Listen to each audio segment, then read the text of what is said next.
আমরা এখানে শরীক না হই। যারা দেখছেন তাড়াতাড়ি কাটা শুরু করেন।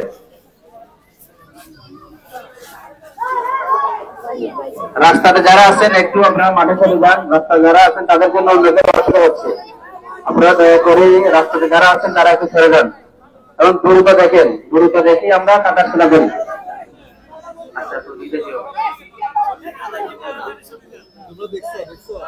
ওদিক দিয়ে আসো না, ওদিক দিয়ে আসো, যাও ওদিক দিয়ে যাও।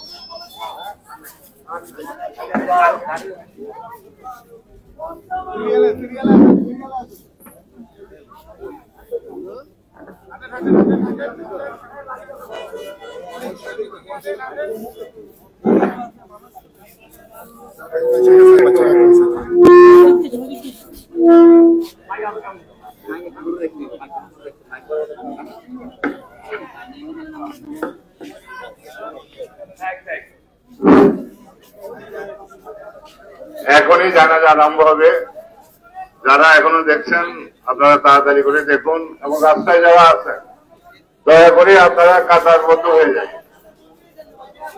রাস্তায় যারা এখনো দাঁড়ানো আছেন আপনাদেরকে আমরা কাতারবদ্ধ হওয়ার জন্য অনুরোধ করছি। নিশাতের বাবা সোহাগ, তুমি মাইকের সামনে কষ্ট করে আসো। নিশাতের বাবা সোহাগ, তুমি মাইকের সামনে একটু কষ্ট করে আসো।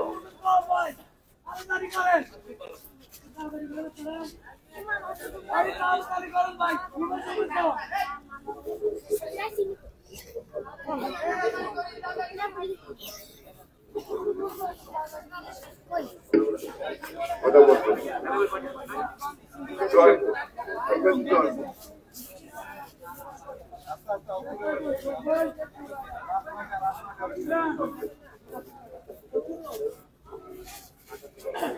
খাটনা পূর্ব দিকে দিতে পারো।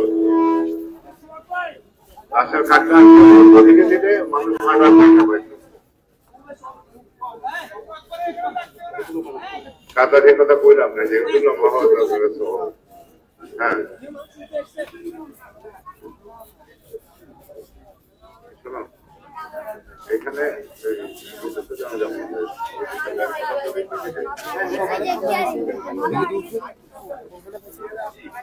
আর মাইক রাখেন না, মাইকের আওয়াজ পুরাটা যাচ্ছে তো, আর সামনে হওয়ার দরকার নেই, আওয়াজ পুরাটাই যাচ্ছে। কাকে? সোহাগকে? আচ্ছা আচ্ছা, ড্রাইভার সাহেব ট্যাক্সি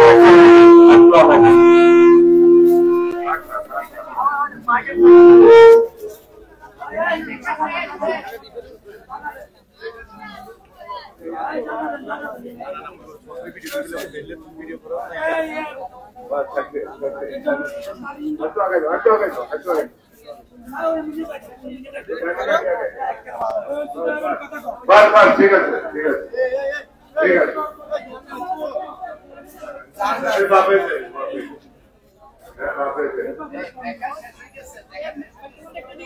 এখনই এখনই মাইক্রোফোন এখানে আমার আছে, এখনই জানাজা অনুষ্ঠিত হবে। আমি কথা বলবো,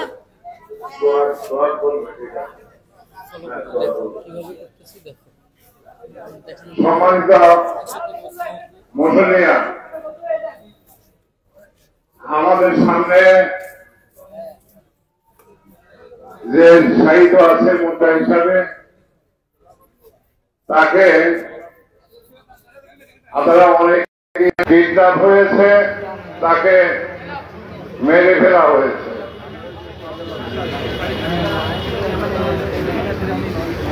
আসলে এই বাচ্চাটা যারা তাকে ছিলেন আতিকুল আলম সড়কের প্রত্যেকটা বাসিন্দা, দোকানদার, আত্মীয় স্বজন, অত্যন্ত হাস্যোজ্জ্বল বাচ্চার ছেলে ছিল, যাকে যখনই দেখেছে মুরব্বী হোক সালাম দিয়েছে, সমবয়সীদের সাথে হাসি খুশি চলছে। বাঘের নির্মম পরিহাস।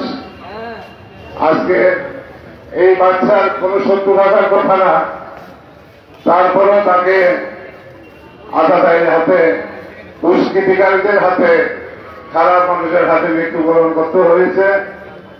এই অল্প বয়সে সে আমাদের এই পৃথিবীর মায়া ত্যাগ করে আজকে শেষ বিদায় নিচ্ছে। আমরা তার শেষ বিদায় অনুষ্ঠানে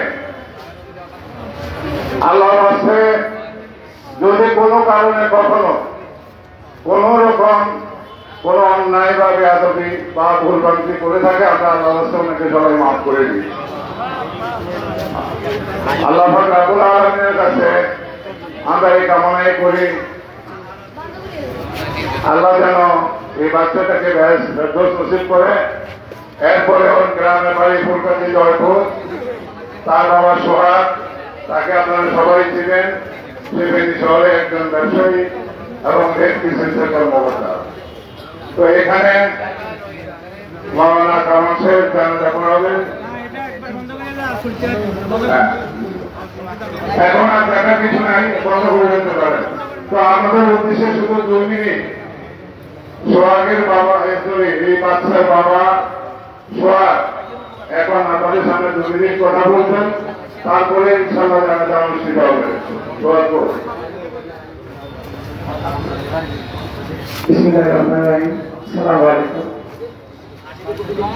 আমার পরিবার টুকরা আপনারা যারা আছেন, আমার এই বাচ্চার বয়স 11 বছর, এই বাচ্চা জব হয়ে গেল, আমার বড় বাচ্চা জব হয়ে গেল। আমি এই পাড়া আজকে 25 বছর, এই 25 বছর একটু কারোর সাথে আমার কোনো ঝামেলা হয় নাই। আমার পাড়ার অনেকে আমাকে চিনে না, কিন্তু আমার এই বাচ্চাকে পাড়ার সবাই চিনে। অনেকে আমাকে এই গত 4 দিনে অনেকে বলতেছে এটাই হাসিতে রাখবো, আমাকে চিনে না, কিন্তু আমার এই ছোট সন্তান থেকে চিনে। আমার ছেলে প্রাইভেট শেষ করে মসজিদে জামাতের সাথে নামাজ পড়ছে, নামাজ পড়ে আসার পরে আসার পর থেকে আমরা তাকে বুঝে পাচ্ছিলাম না, কিন্তু তাকে নির্মম পরিহাস বাবার কাছে সন্তানের লাভ, সেখানে কত বেদনা আমি আপনাদের বুঝাতে পারবো না। আমি বলবো আমার এই বাচ্চা কোন আদালতকে যদি আপনাদের কারো কোনো কষ্ট দিয়ে থাকে, এই বাচ্চাকে সাথে রেখে আমরা আপনাদের কাছে হাত করে ধরা পাচ্ছি, আমার এই বাচ্চাকে আপনারা মাফ করে দেন, আমার এই বাচ্চাটাকে আপনারা মাফ করে দেন প্লিজ। আমার এই বাচ্চারা কোনো আচার কিন্তু সে বাচ্চা মানুষ, কারণ আমাদের দুষ্ট ছিল, অনেক প্রচুর দুষ্ট ছিল, কারো ধরে বসে হয়তো দুষ্টামি করছে, কারণ হয়তো কোনো কথা শুনে নেই, হয়তো কেউ না করছে। আপনাদের কাছে আমি আমারও হাত করে অনুরোধ করছি, আমার এই বাচ্চাটাকে আপনারা মাফ করে দেন, আমার এই বাচ্চাটার জন্য তারা দোয়া করবেন, আমার পরিবারের জন্য দোয়া করবেন। আসসালামু আলাইকুম ওয়া রাহমাতুল্লাহ।